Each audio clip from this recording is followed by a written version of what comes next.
संजय राऊत यांनी शंभूराज देसाईंवर हल्लाबोल केलाय। शंभूराजेंच्या थर्ड डिग्री वक्तव्याचा त्यांनी समाचार घेतलेला आहे।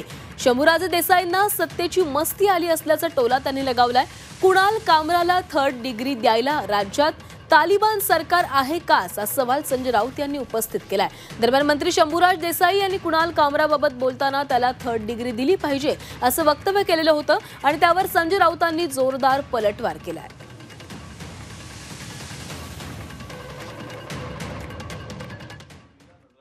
हे सगळे सत्तेचे मस्त आहेत। या देशामध्ये व्यक्ती स्वातंत्र्य आहे, अभिव्यक्ती स्वातंत्र्य आहे। जर कोणी तुम्हाला दुखवणारं वक्तव्य केलं असेल त्यासाठी कायदा आहे, त्यासाठी कोर्ट आहे।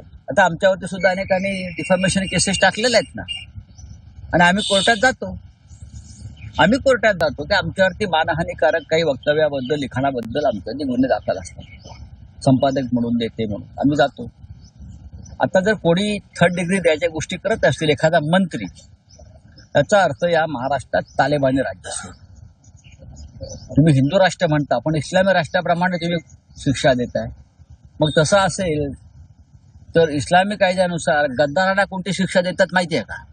हे तुम्ही अफगाणिस्तान आणि इराणमध्ये जाऊन बघा। जो गद्दार असतो त्या गद्दाराला भर चौकामध्ये उघडं करून 100 फटके मारले जातात।